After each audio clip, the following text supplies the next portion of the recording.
Alrighty students, so we are continuing the second part of this tutorial on Japan as an emerging power. In the first tutorial we spoke about the kind of overview of the period. We had a key kind of timeline that we looked at. In this second tutorial we're going to be focusing on Japan's aims to expand themselves and to become a global power. If you haven't watched that first tutorial video on the political developments that happened during the period, then I recommend that you go back first and have a look at that. So these are our key questions, okay, that we'll be focusing on again in this kind of survey overview.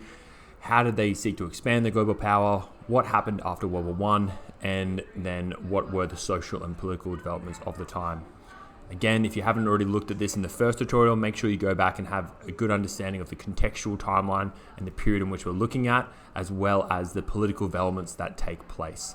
And that key quote from Kenneth Pyle, something you should come back to, okay, of whether this political system that was developed during the Meiji period, with all these problems of all the oligarchs, was going to be able to be accessible and be able to be flexible enough to deal with the evolving problems of the time. All right, so what we're going to be focusing on today is this expansion of global power. So during the, after the war with China, okay, this is the first Sino-Japanese War, which Japan win, easily beating China.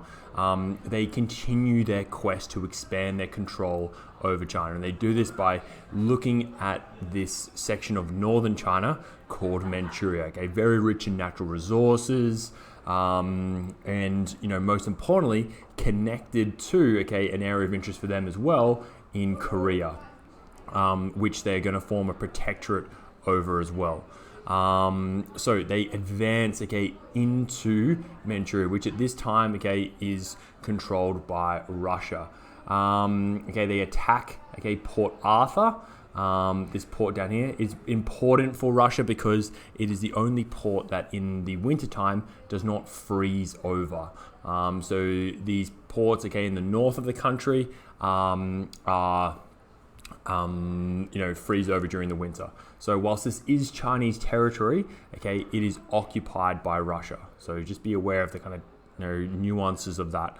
So they launched a surprise attack against the fleet at Port Arthur. It's kind of an inconclusive battle, but most importantly, it was complete surprise. Russia did not know this was happening. They actually Japanese declare war 3 hours after the attack. Japan mobilizes over 1 million men, and they are ultimately victorious in this war. Of the war, 90,000 Japanese soldiers are killed. Some key kind of battles that I want you to make sure that you remember, is the first battle at the Battle of Port Arthur. Again, this is on the Liaodong peninsula. Peninsula that we spoke about before, that Japan had interest in. The battle at Mukden, which is just here on the China Eastern Railway. So these railway sites are going to be very, very important to both Japan and Russia, because this is how resources, men are ferried and moved across the front. This is one of the largest land battles that happened prior to World War I. About 250 Japanese, confront a much larger army of Russian soldiers, around 320,000, and they are victorious. It shows to the world that the Japanese army is not something to be taken lightly. They had been underestimated, particularly because of racial biases towards Asian people that the European people have, and so they are underestimated time and time again. Because of this, and the threat of this war, the Tsar, Alexander II, sends the Baltic fleet all the way around the other side of the world, to fight in this. He sends half the fleet through the canal, and he sends the other half, all the way around, the Horn of Africa. So when they get there, they are completely exhausted. They're fighting, and they're not in good fighting shape at all.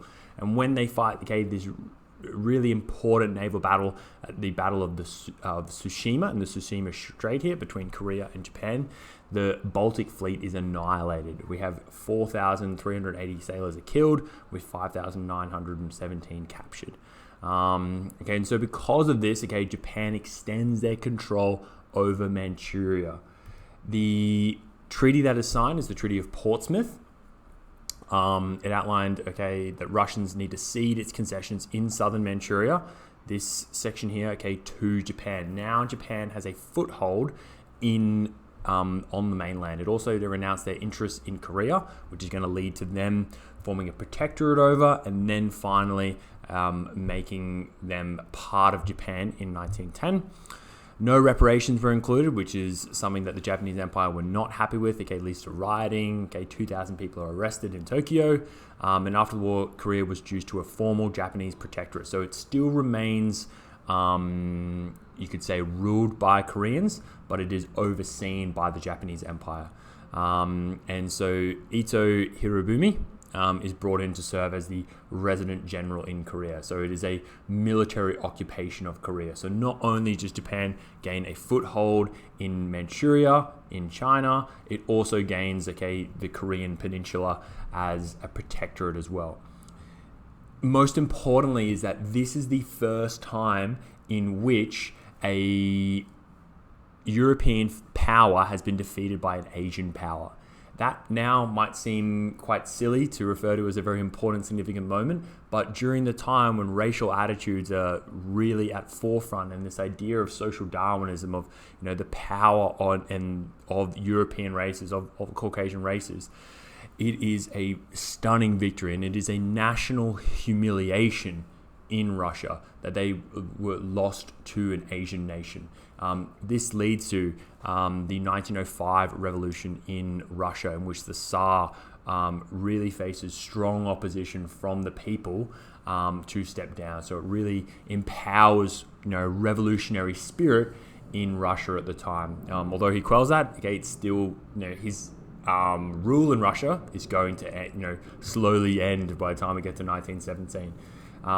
They also cede, okay, the Salakan Islands, okay, this is up here, okay, to Japan as well, okay. But the most important thing to recognize is southern Manchuria and control over Korea, as well as the national humiliation that happens for Russia. This is a really kind of Japan showing themselves on the world stage that they can win a battle against a world power.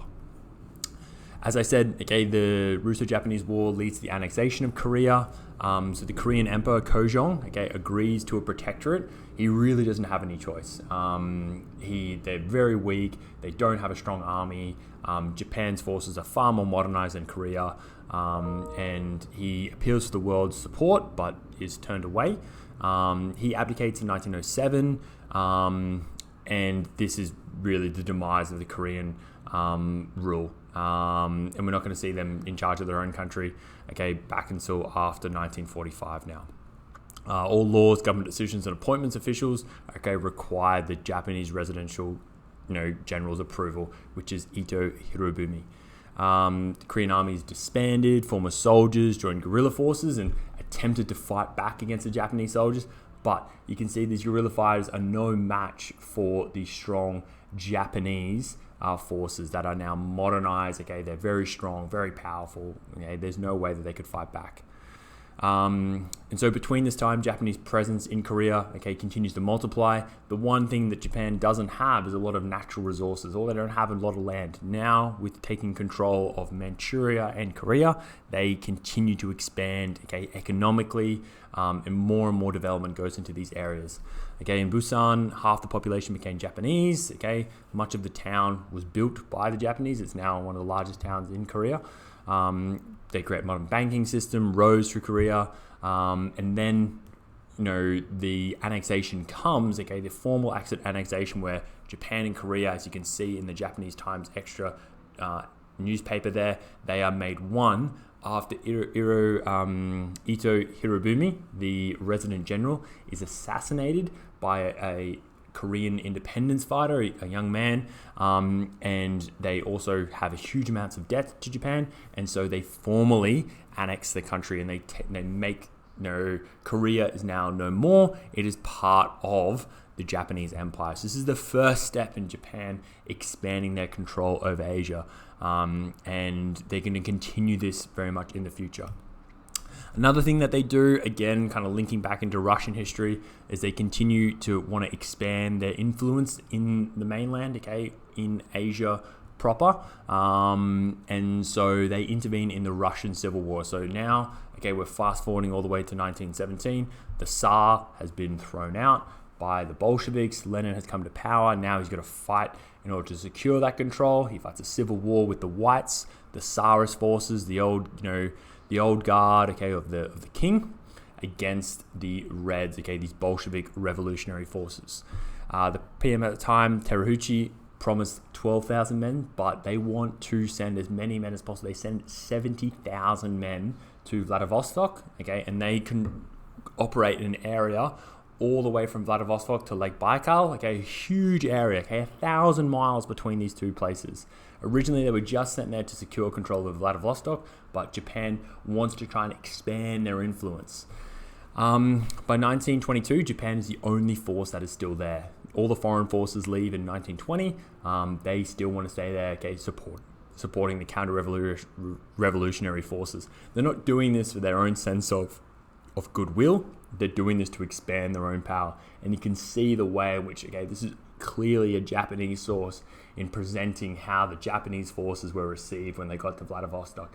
All the nations cheered, they say, look at the jovial nature of the Russian people who are now saved by the Japanese Empire. They're not doing this for their own sense of goodwill and protecting these people from the Bolsheviks. They're doing this for their own interests in trying to expand their influence in Asia. The last point we're going to focus on today, guys, when it comes to expanding global power, is their influence in World War I. And then this leads to the Paris Peace Treaty. Originally, they're kind of divided. Japanese leaders are divided. But remember, we spoke about the Anglo-Japanese alliance in that timeline overview. This is renewed in 1911. Remember that Japan promises to support Britain if they become involved in a war with more than one power. Again, there's definitely more than one power involved in World War I. And so thus they are obliged to honor that particular alliance.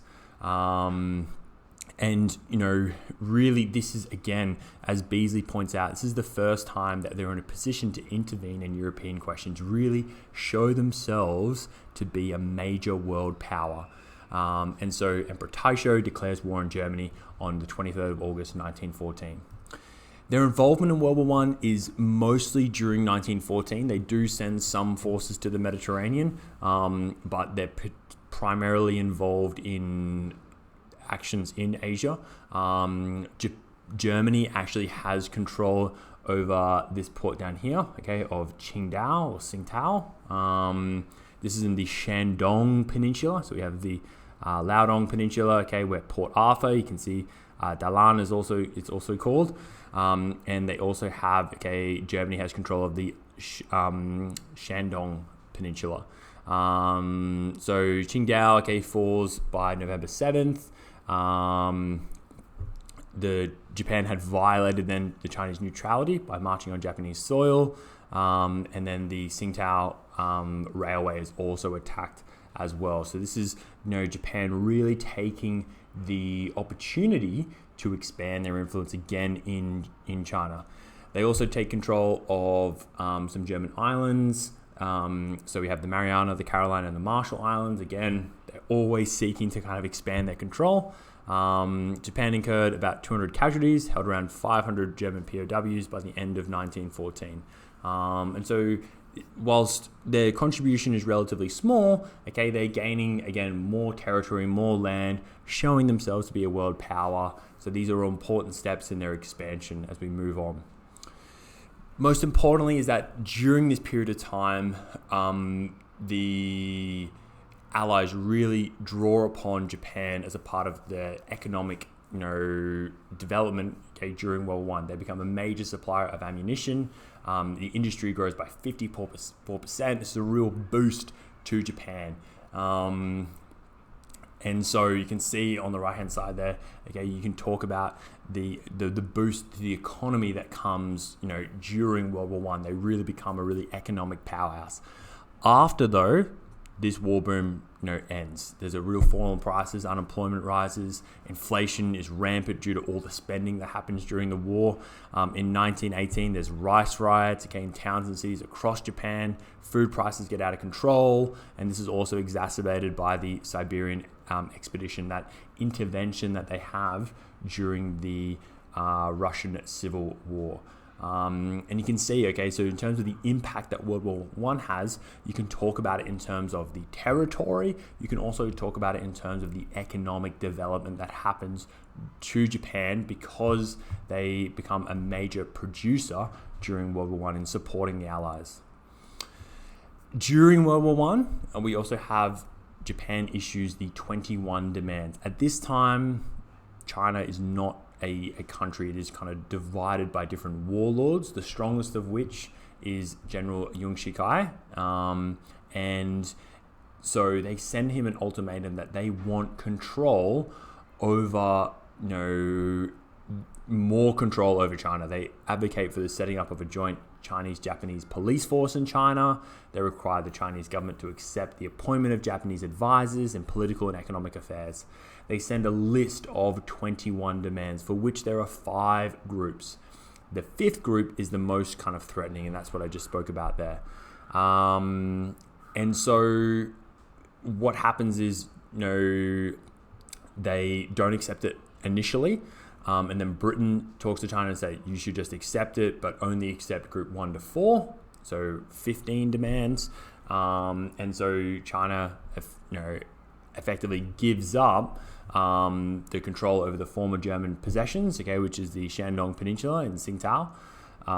They give Japanese rights to build railways in Shandong, and they also, again, recognize Japan's special position in southern Manchuria. So again, they're ceding some of their territory, some of their independence to Japan. Japan now has more and more influence in China. And so whilst, historians will argue that they gained kind of little because they already had German possessions, they already had been building railways, they already had control over Manchuria, it just continues to show their imperialism, continues to show their expansion in Asia. And most importantly, this is signed off. Britain says to China, you better accept these Japanese demands, otherwise we can't support you if they continue to expand. So better to give them a little bit now as opposed to them wanting more in the future. Secretary of State said, U.S. interests in China are important. They're not going to recognize anything that violates their agreements. At this period of time, Japan, the nations of the world have agreed to an open door policy that anyone can continue to trade with China. They shouldn't be impacting on one another. They can't close off trade in China. China should be open to trade with, and most importantly, to really exploit by these foreign powers. The result of the World War I peace treaties and the Paris Peace Conference leads to Japan confirming control over Shandong. It gets given to them. But they also propose what's called the Racial Equality Clause. And they want this equality clause to be in the new covenant of the League of Nations, this international organization that is set up after World War I. It now looks like something that is really basic, but at the time, remember, we're thinking about early 20th century history where there's a real divide between nations who regard themselves as kind of powerful European nations and then the rest of the world. All Japan wants is that nations to be regarded as equal, that they receive just treatment. There's no distinction on the basis of race or nationality. Whilst this does pass by 11 votes to 7, key nations, including Canada, including Australia as well, Billy Hughes, who at the time, Australia is pursuing the White Australia policy. They do not want Japanese people, to immigrate to Australia. Okay, so they're pursuing their own racially based immigration policies, and so they go to Woodrow Wilson and they say, look, this cannot pass. And so Wilson overturns it and say that they need unanimous approval. So they need, okay, no votes against, okay, which Australia is not going to vote for it, nor is Canada. Okay, even the US is kind of divided on it. We know already that the US had tried to stop immigration of Japanese people to California, okay, threatening that they would segregate schools. And so the racial equality clause is thrown out. I want you to really think about this. Is a very important moment where, the Japanese delegation go back to Japan and just look at the hypocrisy of the World War I powers, the fact that we are not viewed as equal. And so if we're not viewed as equal, if we're viewed as lesser beings, then we are going to show you that we are equivalent to you. We are as powerful as you. So this really kind of spurs on this militarism that we see in Japan after this period. Following on from this, they again joined back together in 1921 or 22 at Washington to have a naval conference. The aim is to end this emerging arms race between Japan and Britain. And the main source of contention is over warship tonnage or warship capacity. How you measure the strength of a navy is with the weight of the ships that you have. And so they're looking to limit the amount of warships that nations can have. Japan originally wants a 10-10-7, so 10 US tons to 10 British tons to 7 Japanese tons. US wants 10-10-5.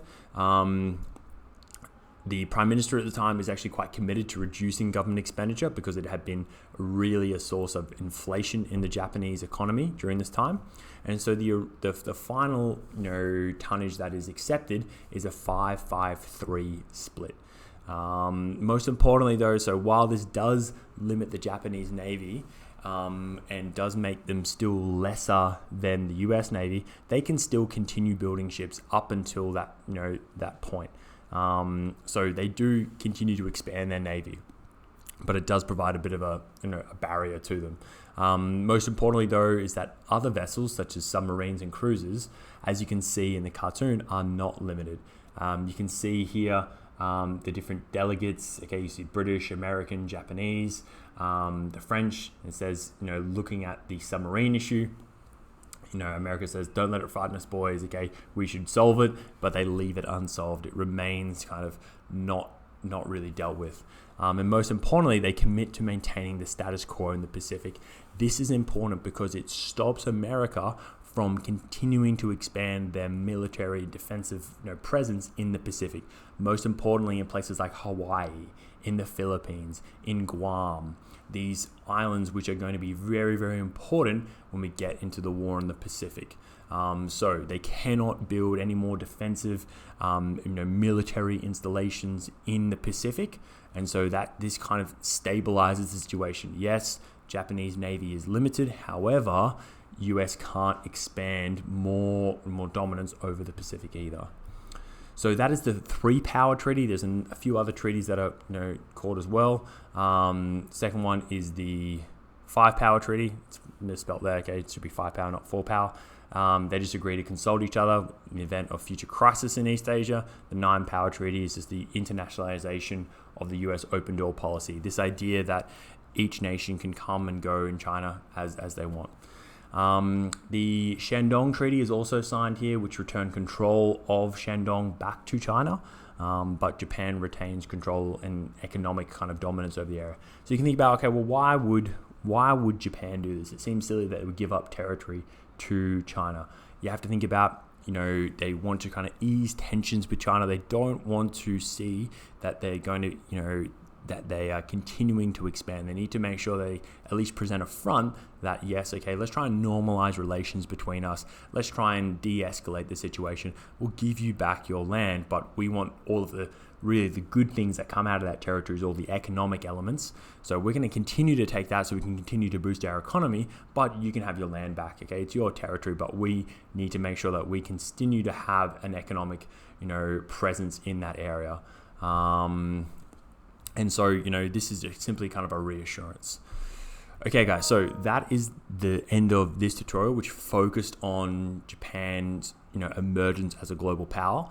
We have one more tutorial to get through, which is going to be talking about the economic, social, and cultural elements of the period, and then we'll be finished the survey. So what you need to really focus on for this is that these are the steps that we see in Japan taking towards their quest for dominance over the area, okay, and their imperialist, militarist desires.